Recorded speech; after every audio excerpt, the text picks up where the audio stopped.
And we thank you for joining us. I'm Greg Glover in for David Carroll today. And I'm Cindy Sexton. Today marks 24 years since our country witnessed a terror attack that claimed the lives of nearly 3,000 men and women. Our Lydia Nathan tells us how Chattanooga and Hamilton County officials honored the lives taken. Lydia.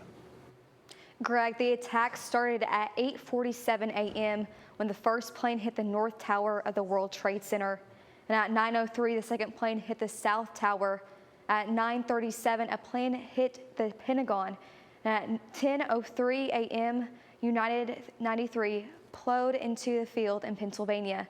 Many local leaders today looked back on that day during a ceremony. We were all just sitting there in the conference room watching what was going on and crying. If you could cry, otherwise you were just in shock because you couldn't figure out what was going on. September 11, 2001 is known as the most tragic day in the United States history. But for all of the Americans throughout, as I called it, the mosaic of our society, whose lives were indelibly changed because of those events. That morning, 2 planes crashed into the Twin Towers, and the third into the Pentagon, and a fourth onto a field. The attack took the lives of 2,977. Local leaders gathered at the Hamilton County Courthouse for a presentation of colors as well as the Pledge of Allegiance and our national anthem.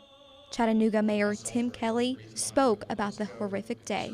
The ceremony also included time of prayer for military, first responders, government, and families. Yeah, I would say it's just one of those events that everyone knows where they were, everyone knows how they reacted and how they felt, and it's just encouraging again to see the leaders in our community, people you see on the news and people you see in the online, and then they're here speaking. And I was also really encouraged that they always thanked their Lord Jesus Christ, and that was kind of the center of the message. Retired U.S. Air Force Brigadier General Kevin Hyde shared stories about his time in service and the passing of his fellow Air Force Academy grad in Flight 93.